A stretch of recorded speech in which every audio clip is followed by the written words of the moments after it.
But I wanted to point this out really quick because this was some of the most weirdest, feminist, nasty agenda I've ever seen put on ESPN. Did ESPN try to cover something up? Brand new deleted footage unveils Elle Duncan's jaw-dropping response to Caitlin Clark's NBA three-point contest rejection, and it's even more explosive than expected. Although ESPN swiftly removed Duncan's contentious remarks from their YouTube channel, we've got the original footage that exposes the full story. Now, if you all don't know, there is a silent kind of behind-the-scenes war going on with new people covering the WNBA and old people covering the WNBA. And, you know, a lot of the old WNBA people don't want the new people to be covering the WNBA, right? And going into this, I would definitely say Elle Duncan is a part of the old WNBA coverage team. The rift between traditional and modern WNBA media coverage has reached a critical tipping point, and Duncan's remarks on Clark's decision could be the most polarizing take this year. Let's unpack what ESPN might be trying to keep under wraps. Elle Duncan comes in with her disturbing, nasty take of this whole thing. Basically trying to make Caitlin Clark's decision a nasty feminist FU to the NBA. It's ridiculous, man. The WNBA universe is buzzing right now, and what just unfolded on ESPN's First Take might be one of the most eye-opening moments in recent sports journalism. I'm here to break it all down, because this isn't merely about a removed clip. It's about a long-standing divide in women's basketball coverage. Picture this. ESPN airs a routine First Take segment discussing Caitlin Clark's decision to decline an invitation to the NBA's three-point contest. At first glance, it seems like standard fare, right? But here's the twist. A crucial piece of footage mysteriously vanished when ESPN uploaded the segment to YouTube. Trust me, once you hear what Elle Duncan had to say in that missing clip, you'll understand why this is sparking such intense debate. Stick with me as we uncover the full story. Just stick with me. This is the original content posted on YouTube. Just stick with me. Games, and I've seen a lot of games, women's basketball games. And they competed. Arike Ogunbowale got MVP. She had a crazy second half. Everyone competed. People are starting to appreciate the women's game for that approach because we understand what's at stake in this moment. And for Caitlin Clark to have the awareness to drive the eyeballs there, you have to give her so much credit for that. Okay, you saw how it skipped right there? That is where Elle Duncan came in with her crazy, asinine state. Let's begin with what everyone witnessed. The segment opens as expected with Stephen A. Smith and Chiney Ogwumika discussing Clark's decision. Chiney's insights were nothing short of brilliant. She emphasized the fiercely competitive nature of last year's WNBA All-Star game, underscored the elite level of play in women's basketball, and made her points without alienating anyone. It was a masterclass in championing women's sports while forging connections rather than burning bridges. Then came Elle Duncan's segment, the very part ESPN tried to keep out of the spotlight. I managed to secure the original TV footage, and believe me, it's incredibly revealing. Duncan wasn't just providing commentary, she was pushing what many are calling a concerning and divisive feminist agenda that completely misread the situation. Caitlin Clark, to have the awareness to drive the eyeballs there, you have to give her so much credit for that.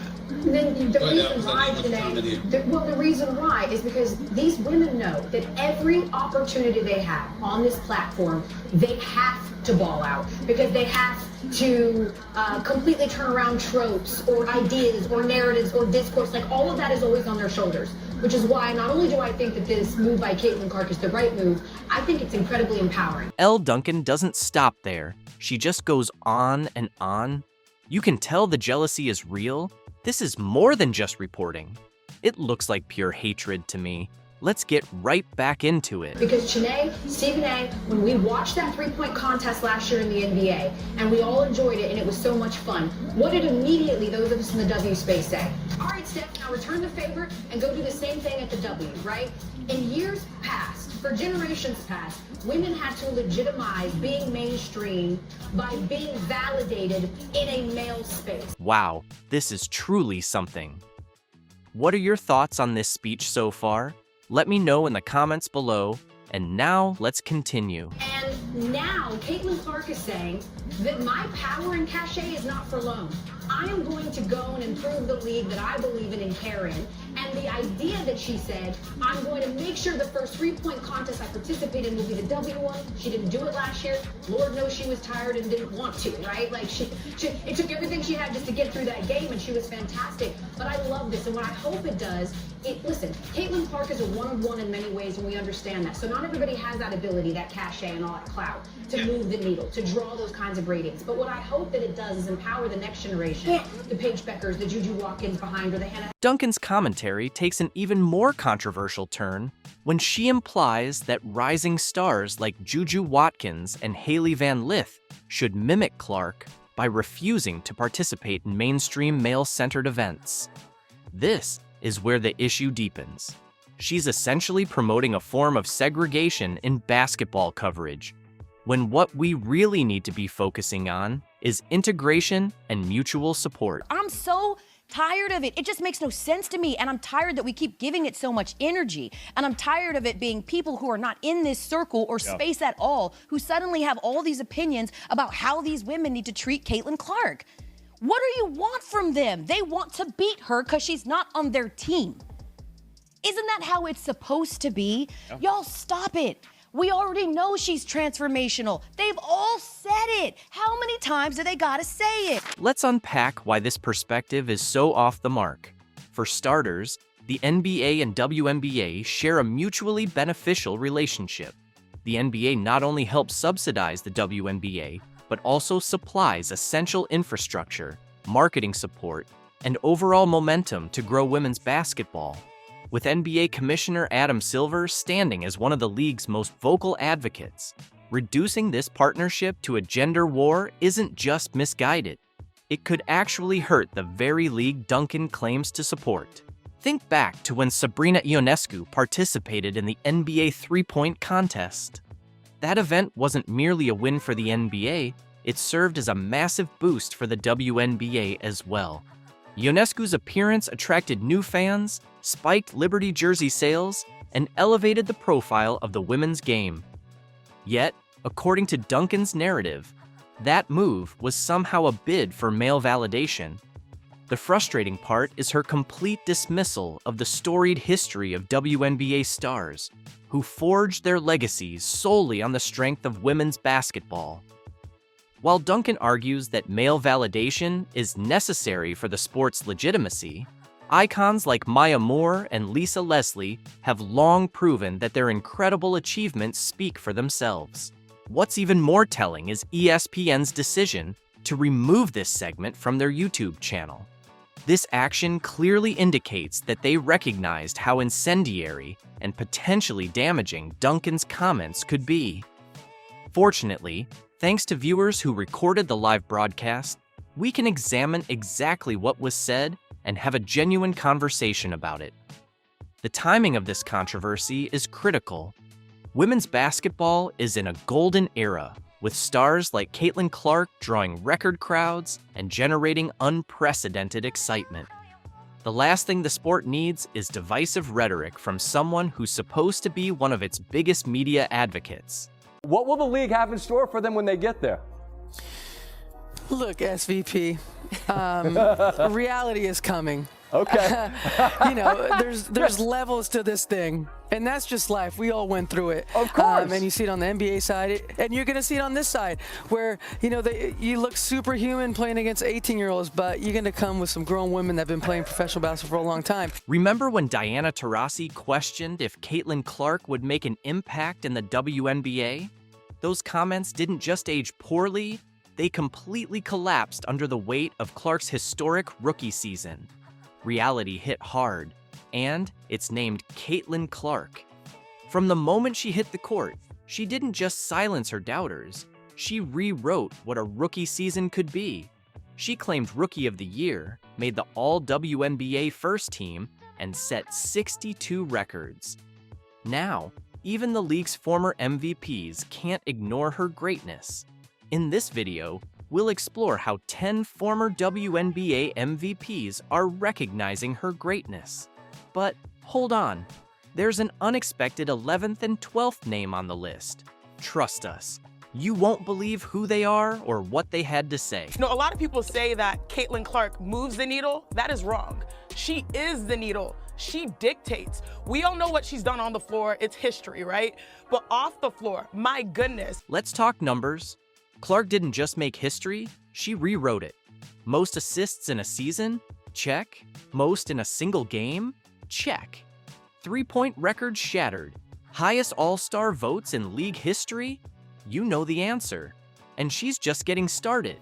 Can you imagine what year 2 will look like? She just absolutely did it all and became a magnet for attention and an icon for sports fans, certainly little girls, certainly mine as well, playing her basketball and watching her play. Stewart, a longtime fixture in the spotlight, spoke openly about the rookie's incredible impact, not just on the Indiana Fever, but on the league as a whole.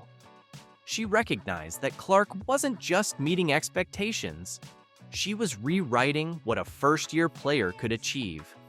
With record-breaking performances, a massive fan base, and undeniable talent, Clark was proving she belonged among the elite, and Stewart was one of the first to recognize it. Caitlin is a great player, and I think the way that she's kind of came into this league, she's continuing to hold her own and show everyone what she can do. Here's praise from a player of Stewart's caliber. This wasn't just casual praise. This was a multi-time champion acknowledging that something special was happening.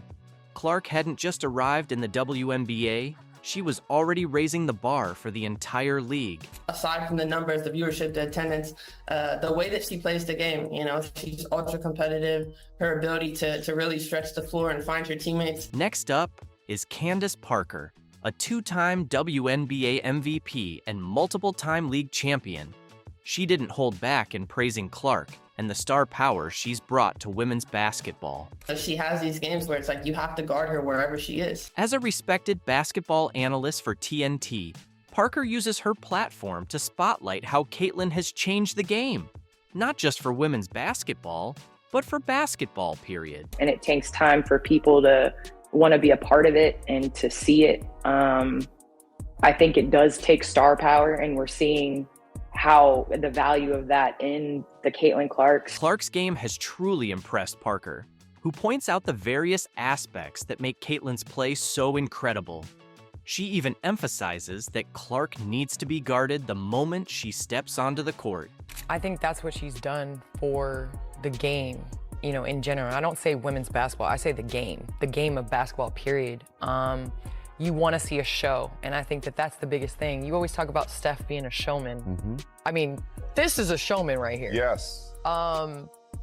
You're able to have sellout crowds to come and see you play. You have student sections that hate you, that want you to lose. That's what sports is, and that's what competition is, and Caitlin's brought all of that and some. Here's Tina Charles, the second leading scorer of all time and 2012 league MVP, talking about the Caitlin Clark effect and the impact she's having on the league. Listen, you talk about players that change the game when they're on the court, whether they're touching the ball or not, you have to guard her when she steps into the gym.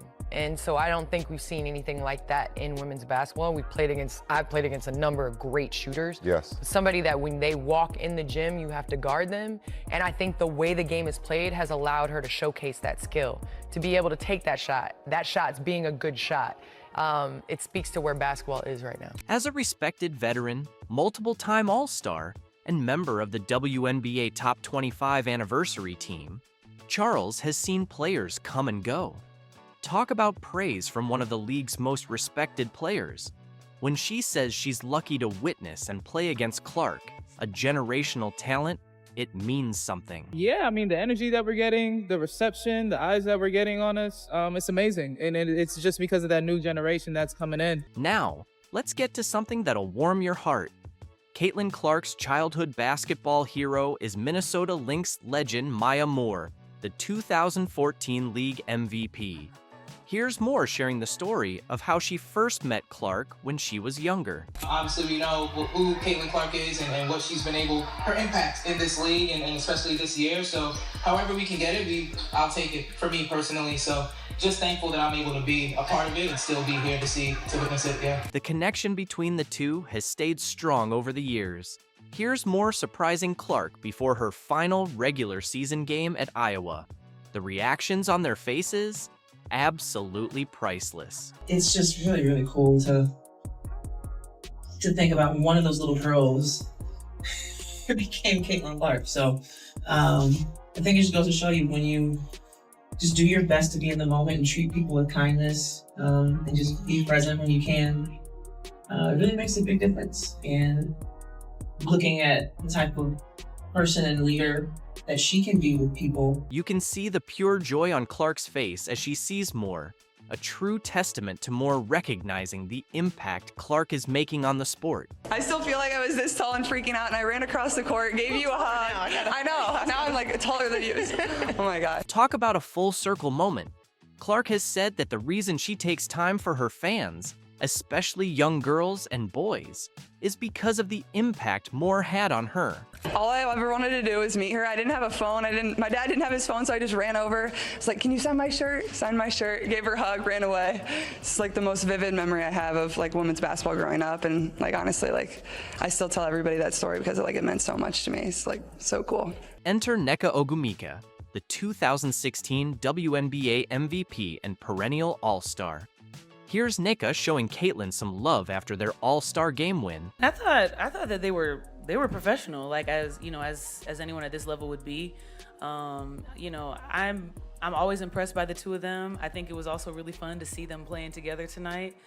They had some synergy and the maturity that they have going in, not even just being here at All-Star. Clearly a fan, Nneka makes it clear you can't deny Clark's impact. What's up, BC? How are you? How you doing? Good to see you. You got fresh? Yeah, it was nice. Remember Clark's #1 hater, Sheryl Swoopes?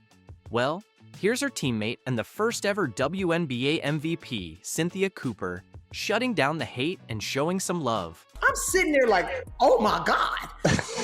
But she's so crafty. This is what people don't know about Caitlin. She's not just a three-point shooter. She's a great passer, not a mediocre passer, not so-so. She is a great passer, but also she's crafty. I saw her get the ball, lay it up on the back door cut, like they waiting for her to pop out to the three-point line. Boom, she slips back door, gets that bucket. Like she is crafty, and she's just a rookie. She's just a rookie. That level of greatness, that level of play on a consistent basis as a rookie puts you up in the upper echelon of any league, definitely the W. She even reached a point where putting Caitlin Clark on Team USA is not just great for America, but great for basketball. Talk about the ultimate praise. I would have put Caitlin Clark on Team USA, absolutely. Any USA basketball experience for someone as young as Caitlin Clark is going to benefit America for years and years and years and years. So yeah, I would have put her absolutely on Team USA. And the highest praise came when she said this. I wish, Caitlin Clark had that experience this year because she's our future. Indiana Fever legend, WNBA champion, and 2011 MVP, Tamika Catchings, recently showed some love for Clark and discussed her impact on the entire sport. For someone who's seen the Fever through thick and thin, hearing this from Catchings is some serious praise. I just want to ask, to start off, Caitlin Clark right now, Indiana Fever. What is she doing for the WNBA? How much do you love it? Obviously, Caitlin Clark effect, being able to come in, but what I think is what she brings. Yeah. Coming from the college there's a lot of great rookies that have come in. She's definitely spearheading it all. Next up, is 2021 League MVP and WNBA champion Jonquel Jones defending Caitlin Clark from all her bullies. You have to be careful when you say like the Fever fans, because I don't think it's the Fever fans. I think it's the people that wanted Caitlin Clark to be a certain type of way and they thought that she was, and so they became Caitlin Clark fans, assuming that, and then they realized like, oh no, she's actually not racist. JJ stepping in to defend Caitlin Clark wasn't just unexpected.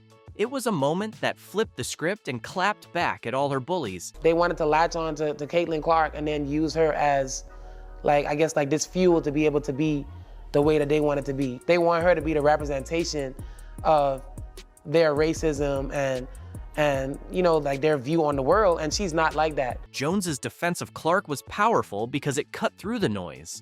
It wasn't just support. It was a reminder that as the league grows, it must guard against harmful generalizations and celebrate this once-in-a-generation talent. Speaking of MVPs, remember when three-time MVP Lisa Leslie suggested that Caitlin Clark and Angel Reese should be co-rookies of the year? And she's actually said that they both deserve to win Rookie of the Year. Well, that comment clearly didn't age well. Now, she's fully on Team Clark, shutting down the haters after Clark's historic night. I guess she adjusted well to the WNBA after all.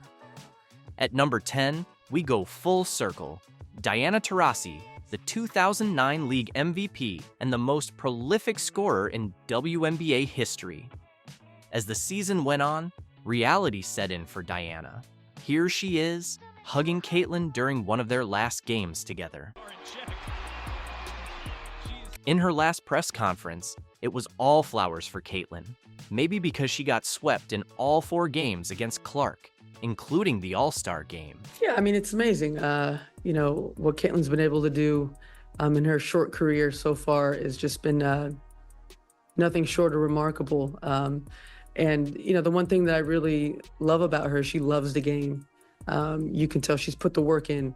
And even, you know, throughout, you know, her short WNBA career, it's been a lot of pressure, a lot of things thrown at her, and you know, she keeps showing up and keeps getting better every single game. So her future is super bright, and you know, being a veteran and being in this league for a long, long time, you know, it's pretty cool to see that, and you know, going into the future. Surprise number 11, we have former All-Star Game MVP and Clark's mentor, Erica Wheeler, known for her honest insights. Wheeler described the Fever's locker room as anything but toxic. She shared how Caitlin Clark's humor eased tense moments, turning pressure into chances for laughter and team bonding. All we do is have fun. With Caitlin Clark, who never takes anything serious, like I tell people all the time, she's really a kid at heart. Finally, we have the reigning MVP herself, A'ja Wilson, who just couldn't help but still deny Clark's greatness. Where would you rank her amongst all-time college players, in your opinion? Ooh, that's tough because you got to win one. I feel like that college is one of those spaces where you got to win one for them to even have your name in the conversation. And it took me 3 years to win mine, so it's hard. There you have it, 11 former MVPs giving Caitlin Clark the respect she deserves, and one current MVP who just couldn't face the truth. What she's done in her first season is historic, but the best part? She's just getting started. Clark isn't chasing stats, she's chasing championships. Every record she breaks brings her closer to her goal, bringing titles to Indiana. More than that, she's inspiring the next generation and showing that the impossible is happening right now. This isn't just a great season, it's the start of a new era in women's basketball. Caitlin Clark is leading the way, rewriting the WNBA's future, and we're here for every step. And the best part? It's only the beginning. Actually, a workout video with Brianna Turner and Caitlin Clark. Now, this is the first video where we've seen 2 players working out together from this team, so I want to live react to it with you guys. So obviously, Coach KP is there. I feel like he never leaves the gym. You have Caitlin coming across the screen for a 3. It looks like with all of these, they're working on a screen and roll with Brianna. Just when it seemed like the WNBA drama had settled down, chaos returned with a vengeance. And who's at the center of it all? You guessed it, Angel Reese. Her former teammate, Brianna Turner, was recently seen working alongside none other than Caitlin Clark in Indiana. And let's just say, Angel isn't exactly cheering from the sidelines. The internet went wild, and honestly, this storyline has it all. Petty feuds, unresolved grudges, and enough jealousy to fuel a reality TV show for seasons.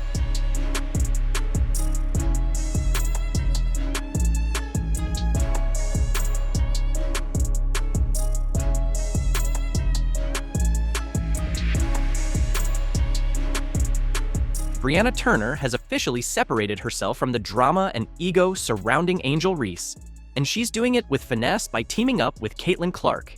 Let's be honest, it's like leaving a chaotic house party and stepping into a peaceful luxury spa. The difference in energy is clear. Suddenly, Turner is thriving. Who would have thought? Choosing professionalism and skill over the noise and distractions seems to be the winning move. So, lads, it's looking like the Indiana Fever have signed a perfect player to have beside Caitlin Clark, Aaliyah Boston, Kelsey Mitchell, Dwana Bonner, Tasha Howard, Sophie Cunningham, Lexi Hall. Who else? Sydney Colson still on this team, Damaris Dantas, and whoever they draft in the second round. Now, picture Angel Reese likely scrolling through Instagram, jaw tight with frustration, as she watches her former teammate cozy up with the very player she's been throwing passive-aggressive jabs at since their college days. If jealousy were a sport, Reese would be in the running for gold. She always saw herself as the main character, the face of the league. Yet here's Turner, choosing Caitlin Clark over the Bayou Barbie swagger. And of course you have Caitlin. Like, she had such a phenomenal rookie season, so many great accolades. And I think the jumping from season 1 to season 2, players can also make a really big jump. So I'm excited to see her growth from year 1 and year 2. And she hasn't reached her ceiling yet either, so I'm really excited to watch her growth as well. Let's be real. Reese probably thought Brianna would stay loyal, supporting her drama, lingering in her shadow, and feeding into her narrative. But instead, Turner hopped on the first train to Indiana, where the vibe is positive, the chemistry is strong, and the focus is purely on basketball, not side eyes and social media beefs. It's almost like some people actually care about winning, not just trending.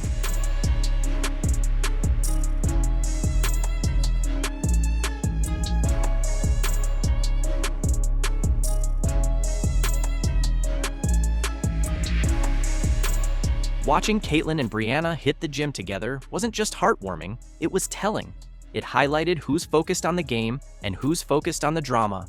Their workout was smooth, intense, and team-oriented. You could feel the chemistry. Meanwhile, Angel's recent performances have felt more like a monologue no one asked for, filled with dramatic pauses, exaggerated reactions, and very little substance. Angel Reese, 3-on-3. Let's get it! Hey, we back like we never left. Angel Reese in the post. Gonna work number 5. Shake and bake. Earthquake. Bang! Hey, Angel, you had all off season to get in the lab, fix your lamps, but what did you do? More podcasting. Layup. And let's not overlook the blow to Angel Reese's public image. The player who once proclaimed herself the face of women's basketball is now left on the sidelines, watching as her teammates join forces with the true game changer. Caitlin Clark is out there building connections, forging alliances, and elevating her team. And now, Turner's right there with her. Meanwhile, Reese is stuck with the same tired antics and a shrinking circle of support. You just know Reese saw that footage of Turner and Clark and immediately went into damage control mode, probably typing a cryptic tweet like, "Loyalty hits different," or preparing a carefully curated photo dump with dramatic lighting to stir up attention.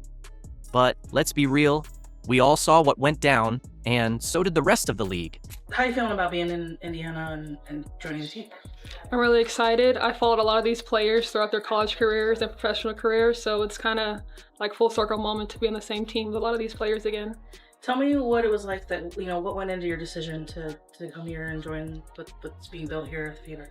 I think that the front office and the staff just really had a vision in place, and I felt that I could really complement their vision. Reese's ego might be hurt, but Brianna Turner's career just got a fresh boost, and all it took was stepping away from the drama and linking up with someone focused on elevating the game. That move says a lot. Angel may still have her supporters, but she's learning the hard way that clout fades. while teamwork endures. Mashed potatoes! Brr! Thought we were gonna leave the hop skippity doo 3000 in 2024. Jumping off one foot, landing on that same foot. Then we're stat padding. Still, I thought we were past this, Angel. Brr! Rebounder in WNBA history. Look at this. Elite rebound. Look at that vertical. Look at the outlet pass. No, Angel. No! Why, Angel? Why? Not the kick out three. Butter pecan. Burn! If you throw it out of bounds, you hate puppies. What? She a playmaker. She's a point queen. Point queen. She making plays for the other team. Bang! Caitlin Clark's not the only one that can make cool passes. I can do it. Me too. Maybe, just maybe, Angel Reese should try something revolutionary for once. It's called humility. Shocking, right? Imagine prioritizing your team instead of turning every game into a personal highlight reel. Picture Reese sharing the spotlight rather than hoarding it like her legacy depends on it, and playing the game as a teammate, not a solo act with a chip on her shoulder. But of course, that would require a complete rebrand from her current role as the queen of ego and unnecessary theatrics. So, while Reese continues rehearsing her next emotional press conference or planning her next media stunt, let's raise a glass to Brianna Turner and Caitlin Clark, two players who truly understand the value of teamwork. Talk about you on the court. Like, what sort of attributes do you think you're going to bring, and where will you, add to the Fever from last year to this year? Yeah, I think I'm really just like a calming presence. I feel like I never get too high or get too low. People are like, why don't you smile more? Why don't you get excited? I'm like, I'm just chilling. I'm vibing. Like, I feel like I'm really an observer. But I am really competitive as well. I like to run the floor, like to play defense, like to win. And I think the Fever was a place to be if I wanted to win. Just when we thought the WNBA offseason had given us all the drama it could muster, Brianna Turner swooped in with the ultimate plot twist.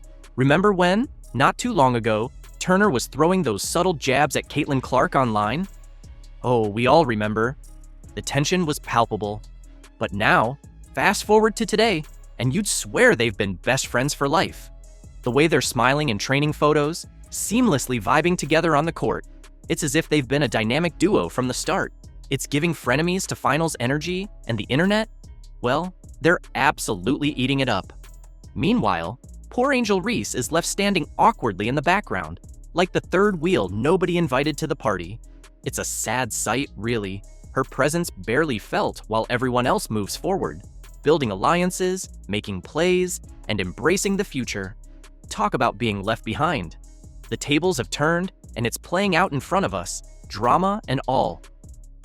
Loyola University basketball coach Sheryl Swoopes, she's under investigation, accused of mistreating players. One of them is speaking out this morning, telling us why she wanted to transfer. ABC's Lindsay Davis is here with the details. Good morning, Lindsay. Good morning, Lara. Sheryl Swoopes was the first woman to ever sign with the WNBA. But this morning, the college coach is not only under fire, but under investigation after reports that the majority of her roster has decided to leave. They fired her. They didn't just replace Sheryl Swoopes, they booted her out. And why? Because of Caitlin Clark. There's a lot of other going on that players are like, this ain't where I want to be. Over there? Yeah. Yeah. Some new shit it's going a on lot. around there. It's a lot. So you have players that are very significant on this Indiana Fever team that are like, I don't want to be here. This is where I want to be. Yeah. Now listen. Months ago, Swoopes sat on her high horse predicting disaster for the Indiana Fever. She, Miss Caitlin Clark, boldly claimed no one would want to play in Indiana and confidently declared that top-tier talent would never sign there. Hey, welcome back to the channel. Thank you so much for checking out this video. As always, appreciate your support. Hope you're having a fantastic day. Shout out to the 19. Let's go. So I wanted to do a little bit of a dive into the Fever roster, what that looks like. Now that we've gotten through the bulk of the free agency offseason, we've seen a lot of changes. Fast forward to today, and the Fever just made the most game-changing free agency move in WNBA history. The way they came back the second game, it just makes you excited to, okay, I want to be a part of that. They didn't lay down and quit. They came back and actually try to beat us early, that next game. So. Superstar signings, game changers, and Swoopes. So y'all can record this, you cannot record it, but the biggest thing I want everybody to hear me say right now. She's been strangely silent. Ever seen someone talk a big game, then disappear? That's exactly what's going down right now. Indiana just dropped a statement that's sending ripples through the entire league, and we're here to dissect every bit of it. All right, Hoop Queens, gather around because we've got some major tea brewing in the WNBA. Indiana Fever just landed Brianna Turner in free agency. Brianna Turner, let that sink in. Before we dive into the good stuff, take a moment to hit that like button and subscribe to the channel. Keep up with all the latest WNBA news, expert analysis, and the drama you won't get anywhere else. Now, let's get into it. But I think you're starting to get a little bit more shine from maybe the casual fan, and maybe some folks who maybe didn't know or haven't seen Indiana as much as they've seen this year. I agree. So what's that part like, you know, getting that little bit more attention and getting a little bit more shine and getting the recognition that... The Indiana Fever just shook up free agency like never before. They didn't just add players, they built a juggernaut. You know that feeling when you go all out in franchise mode on a video game? Well, that's exactly what Indiana just did. They went all in, loading up their roster with seasoned champions, fierce competitors, and players who've got both game and attitude. This wasn't just another offseason, it was a full-on power play. Yes. Yep. You look good on me, huh? Look good. Like a whole 360. Like, I think I was talking to my wife about it. I'm like, man, what if I go back to Indiana where I started? That'd be crazy. Look where I'm at. First up, they snagged Natasha Howard, a 3-time WNBA champion and one of the fiercest defensive forces around. Howard doesn't just defend, she shuts players down. Her ability to lock down anyone, protect the rim, and control the boards takes Indiana's defense to a whole new level. Going for your services, Dawana, so why was this the right opportunity for you? I just feel like it was the location for one. My kids are literally right up the road, and I've spent a lot of time away from them, so that and the core that they have here now is just kind of want to fit in, and be another piece of the puzzle, and hopefully bring the energy dynamic and take us to a different level in the playoffs. Next up, they brought in Dawana Bonner, a scoring powerhouse who's a nightmare for any defender.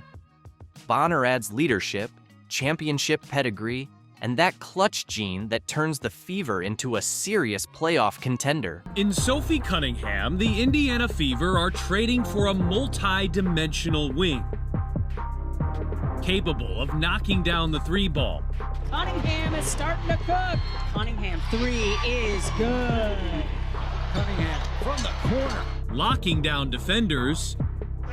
Several deflections, and this time she gets the steal and the N1 opportunity. And they weren't finished yet.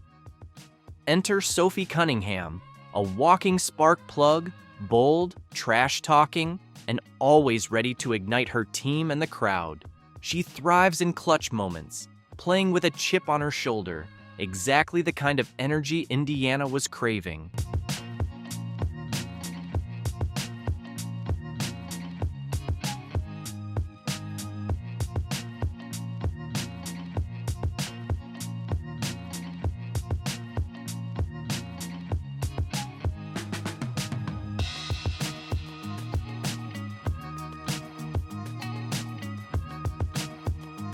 And to cap it all off, they added Sydney Colson, a seasoned vet with championship DNA, the kind of player who holds it all together behind the scenes.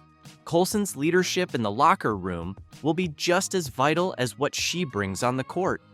This isn't just a team full of talent, it's a roadmap to success. The Fever didn't sit around waiting for greatness. They went out and created it. And that's where you brought up the Fever. I think what I've learned in my WNBA experience is pace of play trumps physicality, it trumps size, it can trump experience, because a lot of times when you're experienced, it's really like code word for your veteran, which is code word for your old. Slow the pace. Yeah. So I feel like I know that's why you guys were so good for those in years. 2018 and 2020, the years we won, that was our whole mantra, was pace, pace, pace, pace, pace. And what I see in Caitlin. For months, the media pushed the same old story. Nobody wants to play for Indiana. The franchise was labeled a dead zone, a place elite players wouldn't even think about. Analysts wrote off the Fever, critics laughed off any chance of big signings, and Sheryl Swoopes all but mocked the idea of Indiana drawing in top-tier free agents. To most, the Fever were just another struggling team with no real appeal in the league. Her face, unable to hit. Bree Jones, another O-board for Connecticut. Better look for Mabry. Off the mark. But here we are now. Indiana didn't just sign free agents, they snagged some of the top talent out there. The same team everyone claimed couldn't draw stars just assembled one of the most lethal rosters in the WNBA. Natasha Howard, DeWanna Bonner, Sophie Cunningham, Sydney Colson. These aren't just bodies filling spots. These are game changers, battle-tested vets, players who could have signed anywhere but chose Indiana. That alone smashes the false narrative about the Fever being a dead-end destination. Now, the same analysts who wrote them off are scrambling. That nobody wants to play there, gone like expired milk. The entire perception of the Fever flipped overnight, and it all boils down to one undeniable truth. They built a culture players want to be part of. With Caitlin Clark in the mix, a front office making bold moves, and a roster that's suddenly one of the league's best, Indiana isn't just back, they're a problem. Oh, it's a triple-double for Caitlin. What a reaction by Kelsey.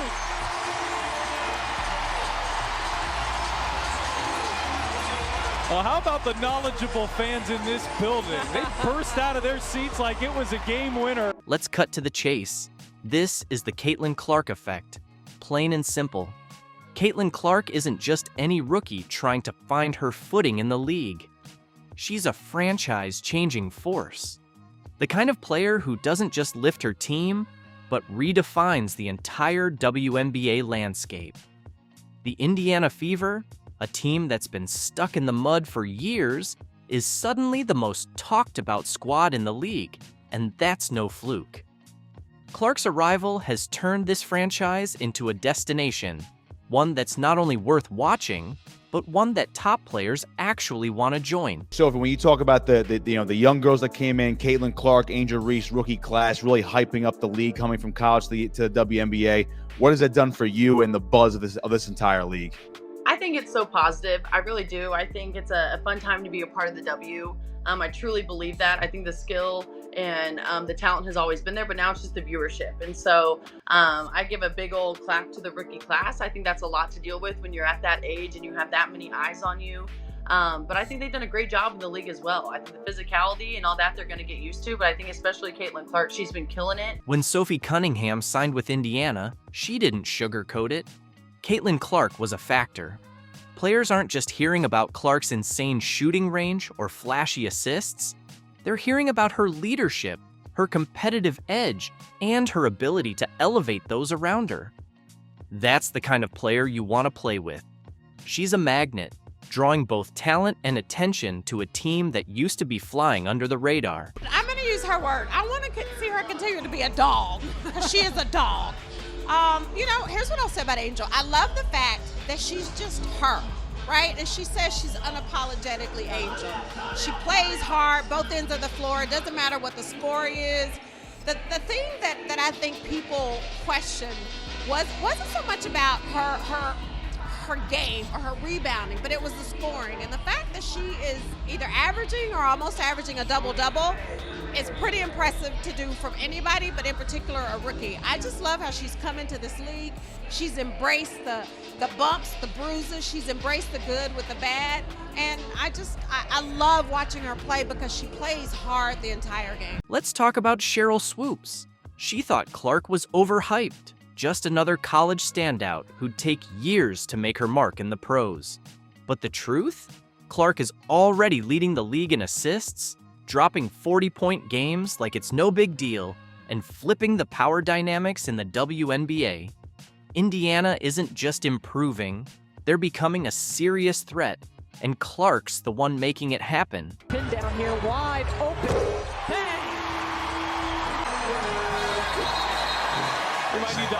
Caitlin Clark's impact goes way beyond what's happening on the court. Yeah, she's lighting up defenses and setting records, but what's unfolding off the floor is just as game-changing. She's driving record ticket sales, smashing TV viewership numbers, and getting people to care about the WNBA like never before. Every Fever game feels like an event, and any matchup with Clark, must-watch TV. This isn't just a rising star. This is a movement. Swoopes has it, turns in the air for the game. Oh, Before becoming one of the most electrifying players in WNBA history, Sheryl Swoopes was a sensation on the college stage, leading Texas Tech to the 1993 NCAA title with a record-setting 47-point performance in the championship game. Sheryl Swoopes didn't see this coming. She thought Clark would have to earn her place, struggle, and prove herself over time. Instead, Clark stepped into the league and immediately took it by storm. Now, she's the main reason why the Indiana Fever has become the go-to spot for top-tier talent. Players want to team up with her, coaches want to build around her, and fans can't get enough. The old guard of the WNBA wasn't ready for this, but now they've got no choice but to accept it. For years, the WNBA waited for a player who could change the game, someone who could bring mainstream attention, pack arenas, and spark a real shift in the sport. The truth? That player's already here. Caitlin Clark isn't waiting her turn. She's rewriting the rules in real time. We get to sit down with another legend today. GOAT status. I just want to read some accolades real quick before I introduce this person. Two-time NCAA champ at SC. Won the first 4 WNBA championships. How many? 4 straight. Okay, make sure. Was the finals MVP of all 4 chips. How many? 4. Okay. Yeah. 8-time overseas scoring champ. I mean, and that's just some of the accolades. Welcome to the show, the one and only, Miss Cynthia Cooper. Cynthia Cooper didn't just hand Caitlin Clark her flowers. She rolled out a full-on red carpet, unleashed confetti cannons, and delivered a standing ovation broadcast live on national TV. It was graceful, heartfelt, and as rare as a WNBA highlight without controversy. Now, flip the script to Sheryl Swoopes, who showed up armed with a bouquet of passive-aggressive jabs and shade so thick it could blot out the sun. This wasn't your typical sports talk. It felt more like a high school reunion gone sideways, except the cafeteria was a press conference and the grudges stretched back decades. Cooper's tribute? Pure elegance? Swoopes? She just submitted her resume for the pettiest teammate of the century. One word to describe Caitlin Clark. Amazing. Yes. A beast. She is the truth. Enter Cynthia Cooper, the Hall of Famer, the trailblazer, the unstoppable bucket who single-handedly pulled the early WNBA into the spotlight with nothing but pure grit and heart. When it came to the Caitlin Clark conversation, Cooper didn't just show up, she soared. Her praise was sharp, meaningful, and genuine, not some hollow, she's decent line. It was a true legend tipping her hat to the next rising star. Meanwhile, Swoopes sounds like she's swallowed a foghorn, blasting waves of negativity every time Caitlin's name lights up the headlines. If jealousy were a stat, Sheryl would be running the league with no competition. It's amazing how different somebody like Cynthia Cooper is to Sheryl Swoopes. They played together, but the difference in the hateration, the pettiness, the jealousy that comes from one former player versus the other former player is stark. Let's break down this drama, shall we? Cynthia Cooper watched Caitlin pull off those jaw-dropping moves, launching threes from the logo, dishing out assists that defy physics, and recognized pure brilliance when she saw it. She called it like a true legend. This girl's got it. Because honestly, she absolutely does. Clark's got the vision of Sue Bird, the range of Steph Curry, and the calm confidence of a veteran who's faced it all and still smiles. Cooper saw all that and declared, This is exactly what the WNBA needs. Meanwhile, Swoopes is off somewhere furiously scribbling conspiracy theories on a whiteboard like she's trying out for the worst Netflix docuseries ever, Caitlin and the Case of the Inflated Stats. You asked me about Caitlin. If you're going to break a record, to me, if it's legitimate, you have to break that record in the same amount of time that that player set it. Okay. Right? So if Kelsey Plum set that record in 4 years, well, Caitlin should have broke that record in 4 years. But because there's a COVID year, and then there's another year, you know what I mean? So she's already had an extra year to break that record. So is it truly a broken record? Let's not forget Swoopes' laughable attempt to rewrite the record books. She claimed Clark wasn't the true NCAA scoring leader because of, brace yourself, an extra year Clark never even used. Yep, a completely fictional fifth year, folks. Meanwhile, Angel Reese could drop a stat line straight out of a blooper reel, 2 for 11 shooting, 6 turnovers, and a foul on every limb, and Swoopes would still gush like she just uncovered the next Diana Taurasi. It's less analysis and more fangirl fantasy, but only when Caitlin's not involved. If Clark drops 40 points, it's witchcraft. If Reese stumbles into a double-double, suddenly it's greatness redefined. Caitlin Clark right now probably takes about 40 shots a game. Here we go. I know you like that. Hell yeah. I said that because when she comes to the league, regardless of what team she goes to that has vets on that team, she probably ain't gonna get 40 shots a game. And Cheryl's takes aren't just bad. They're deafening, obnoxiously loud. While the rest of us marvel at Clark's on-court wizardry, Swoopes is busy delivering keynote speeches at the Anti-Caitlin Summit, treating recognition of true excellence like a betrayal to her era. It's as if she believes Caitlin's rise is a personal attack, instead of what it really is, a win for the game. 3 WNBA MVPs in your career. Would you consider each of those 3 seasons as dominant seasons for yourself? No. I can't. Bro, Sheryl Swoopes is willing to lie about her own career before she even admits that Caitlin is dominant. Meanwhile, Angel Reese, Cheryl's so-called golden girl, just got bumped off her usual spot on the court. Why? Because the Chicago Sky actually want to score some points this season. Thanks, but no thanks. In college, Reese thrived on putbacks and rebounds. Now that she's in a league where you actually have to make layups and rotate on defense, let's just say the Sky's stat sheets aren't exactly breaking the internet. And speaking of breaking records, let's talk cold, hard numbers. Caitlin Clark isn't just selling out arenas, she's outdrawing NBA teams in some cities. Reese, meanwhile, could throw in courtside seats with a surprise Drake cameo and still leave rows empty. Remember when she claimed she brought the eyeballs?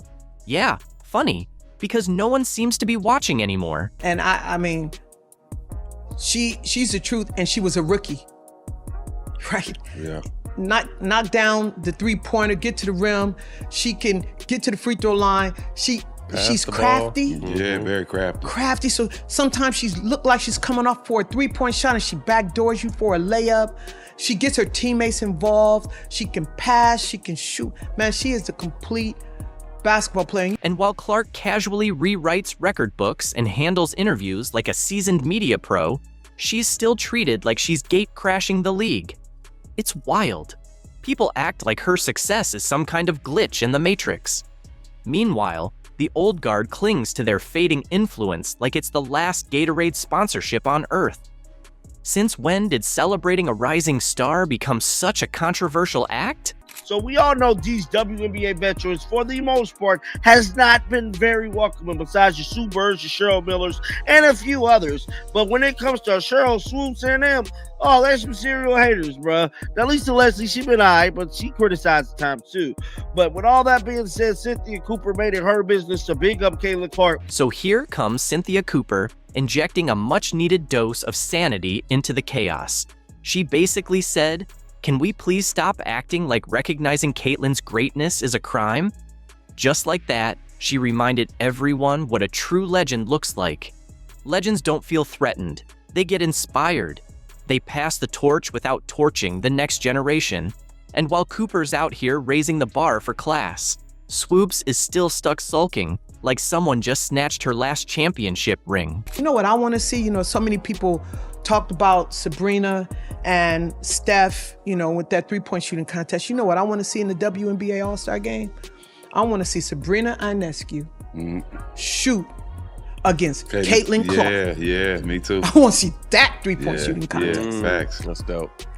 Hopefully it'll be there. It's in Indiana this year, right? It's the same moment, seen through two very different lenses. Cooper looks at Caitlin and thinks, wow, pure brilliance. Meanwhile, Swoopes squints, mutters something about cubic zirconia, and refuses to give a single clap. Girl, please. Caitlin Clark isn't just playing well, she's transforming the league. She's landing deals, filling arenas, and getting kids to rock Fever jerseys like they're the new school uniform. If that's not changing the game, then what is? And still, every time her name comes up, it feels like we're stuck in a courtroom drama. Objection, Your Honor. She's just too good.